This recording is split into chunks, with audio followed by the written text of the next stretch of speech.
श्रीमद् भगवत गीता यथारूप अध्याय 11 विराट रूप श्लोका 11.55 मत कर्म कीर्ति मत परमा मत भक्ता संग वर्जिता निर्वैरा सर्वभूतेषु याशा माम एति पांडवा। भावार्थ, हे अर्जुन, जो व्यक्ति सकाम कर्मों तथा मनोधर्म के कलमश से मुक्त होकर मेरी शुद्ध भक्ति में तत्पर रहता है, जो मेरे लिए ही कर्म करता है, जो मुझे ही जीवन लक्ष्य समझता है और जो प्रत्येक जीव में मैत्री भाव रखता है, वह निश्चय ही मुझे प्राप्त करता है। तात्पर्य, जो कोई चिन्मय व्योम के कृष्ण लोक में परम पुरुष को प्राप्त करके भगवान कृष्ण से घनिष्ठ संबंध स्थापित करना चाहता है, उसे स्वयं भगवान द्वारा बताए गए इस मंत्र को ग्रहण करना होगा। अतः ये श्लोक भगवत गीता का सार माना जाता है। भगवत गीता एक ऐसा ग्रंथ है जो उन बद्ध जीवों की ओर लक्षित है जो इस भौतिक संसार में प्रकृति पर प्रभुत्व जताने में लगे हुए हैं और वास्तविक आध्यात्मिक जीवन के बारे में नहीं जानते। भगवत गीता का उद्देश्य ये दिखाना है कि मनुष्य किस प्रकार अपने आध्यात्मिक अस्तित्व को तथा भगवान के साथ अपने संबंध को समझ सकता है तथा उसे ये शिक्षा देना है कि वह भगवत धाम में कैसे पहुंच सकता है। ये श्लोक उस विधि को स्पष्ट रूप से बताता है जिससे मनुष्य अपने आध्यात्मिक कार्य में अर्थात भक्ति में सफलता प्राप्त कर सकता है। भक्ति रस अमृत सिंधु में 2.255 कहा गया है। अनासक्त विषयान हिताहारम उपयुज्यता निर्बंधा कृष्ण संबंधे युक्तम वैराग्यम उच्यते। ऐसा कोई कार्य ना करें जो कृष्ण से संबंधित ना हो, ये कृष्ण कर्म कहलाता है। कोई भले ही कितने कर्म क्यों ना करे, किंतु उसे उनके फल के प्रति आसक्ति नहीं होनी चाहिए। ये फल तो कृष्ण को ही अर्पित किया जाना चाहिए। उदाहरणार्थ, यदि कोई व्यापार में व्यस्त है तो उसे इस व्यापार को कृष्ण भावना अमृत में परिणत करने के लिए कृष्ण को अर्पित करना होगा। यदि कृष्ण व्यापार के स्वामी हैं तो इसका लाभ भी उन्हें ही मिलना चाहिए। यदि किसी व्यापारी के पास करोड़ों रुपए की संपत्ति हो और यदि वह इसे कृष्ण को अर्पित करना चाहे तो वह ऐसा कर सकता है। यही कृष्ण कर्म है। अपनी इंद्रिय तृप्ति के लिए विशाल भवन न बनवाकर वह कृष्ण के लिए सुंदर मंदिर बनवा सकता है। कृष्ण का अर्चा विग्रह स्थापित कर सकता है और भक्ति के प्रामाणिक ग्रंथों में वर्णित अर्चा विग्रह की सेवा का प्रबंध करा सकता है। ये सब कृष्ण कर्म है। मनुष्य को अपने कर्म फल में लिप्त नहीं होना चाहिए, अपितु इसे कृष्ण को अर्पित करके बची हुई वस्तु को केवल प्रसाद रूप में ग्रहण करना चाहिए। यदि कोई कृष्ण के लिए विशाल भवन बनवा देता है और उसमें कृष्ण का अर्चा विग्रह स्थापित करता है तो उसमें उसे रहने की मनाही नहीं रहती, लेकिन कृष्ण को ही इस भवन का स्वामी मानना चाहिए। यही कृष्ण भावना अमृत है। किंतु यदि कोई कृष्ण के लिए मंदिर नहीं बनवा सकता तो वह कृष्ण मंदिर की सफाई में तो लग सकता है। ये भी कृष्ण कर्म है। वह बगीचे की देखभाल कर सकता है जिसके पास थोड़ी सी भी भूमि है, जैसा कि भारत के निर्धन से निर्धन व्यक्ति के पास भी होती है, तो वह इसका उपयोग कृष्ण के लिए फूल उगाने के लिए कर सकता है। वह तुलसी के वृक्ष उगा सकता है क्योंकि तुलसी दल अत्यंत महत्वपूर्ण है और भगवत गीता में कृष्ण को उनके आवश्यक बताया है। पुष्पत्रम पुष्पम फलम तोयम। कृष्ण चाहते हैं कि लोग इन्हें पत्र पुष्प फल या थोड़ा सा जल भेंट करें। इस प्रकार की भेंट वे प्रसन्न रहते हैं। वह पत्र विशेष रूप से तुलसी दल ही है। अतः मनुष्य को चाहिए कि वह तुलसी का पौधा लगाकर उसे सींचे। इस तरह गरीब से गरीब व्यक्ति भी अपने को कृष्ण सेवा में लगा सकता है। वे कतिपय उदाहरण हैं जिस तरह कृष्ण कर्म में लगा जा सकता है। मत परमः शब्द उस व्यक्ति के लिए आता है जो अपने जीवन का परम लक्ष्य भगवान कृष्ण के परम धाम में उनकी संगति करना मानता है। ऐसा व्यक्ति चंद्र, सूर्य या स्वर्ग जैसे उच्चतर लोकों में अथवा इस ब्रह्मांड के उच्चतम स्थान ब्रह्मालोक तक में भी जाने का इच्छुक नहीं रहता। इसे इसकी तनिक भी इच्छा नहीं रहती। उसकी आसक्ति तो आध्यात्मिक आकाश में जाने में रहती है।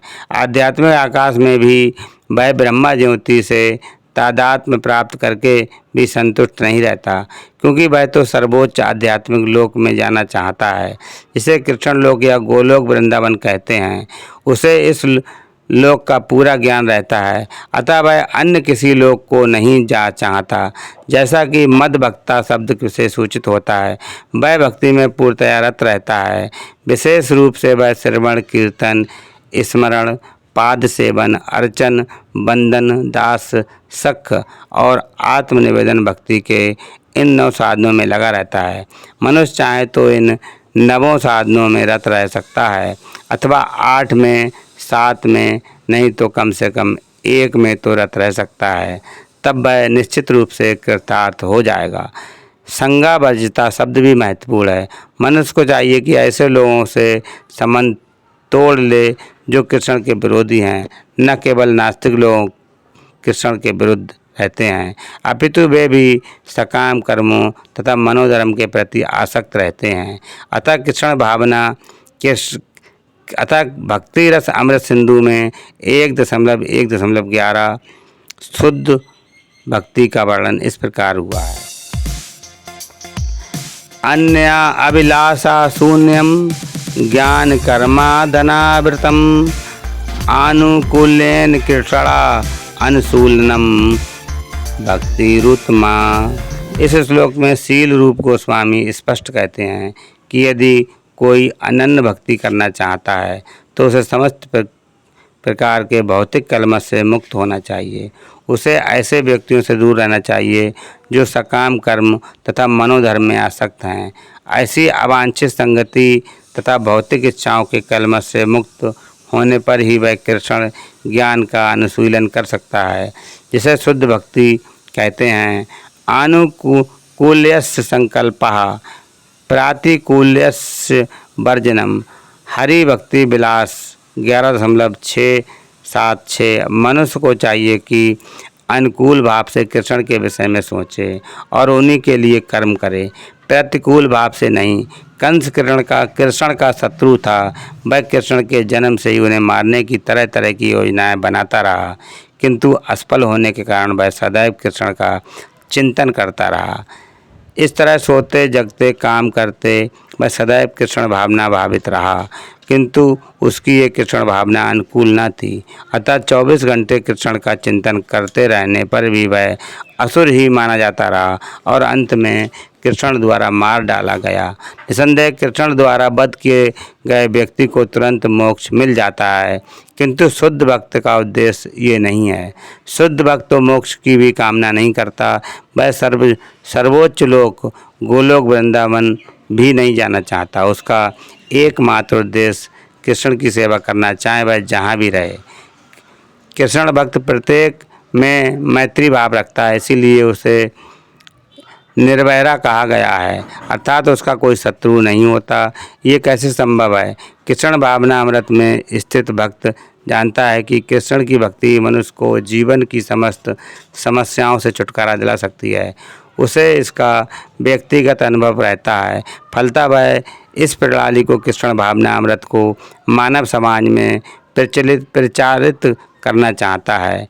भगवत भक्तों का इतिहास साक्षी है कि ईश्वर चेतना का प्रचार करने में कई बार भक्तों को अपने जीवन को संकटों में डालना पड़ता है। सबसे उपयुक्त उदाहरण जीसस क्राइस्ट का है।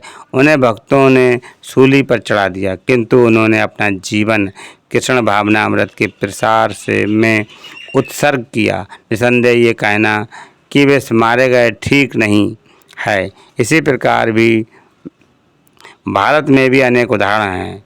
यथा प्रहलाद महाराज तथा ठाकुर हरिदास। ऐसा संकट उन्होंने क्यों उठाया? क्योंकि वे कृष्ण भावना अमृत का प्रसार करना चाहते थे, और ये कठिन कार्य कृष्ण भावना भावित व्यक्ति जानता है कि मनुष्य कृष्ण के साथ अपने संबंध को भूलने के कारण ही कष्ट भोग रहा है।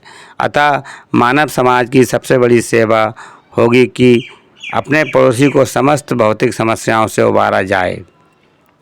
इस प्रकार शुद्ध भक्त भगवान की सेवा में लगा रहता है। तभी हम समझ सकते हैं कि कृष्ण उन लोगों पर कितने कृपालु हैं जो उनकी सेवा में लगे रहकर उनके लिए सभी प्रकार के कष्ट सहते हैं।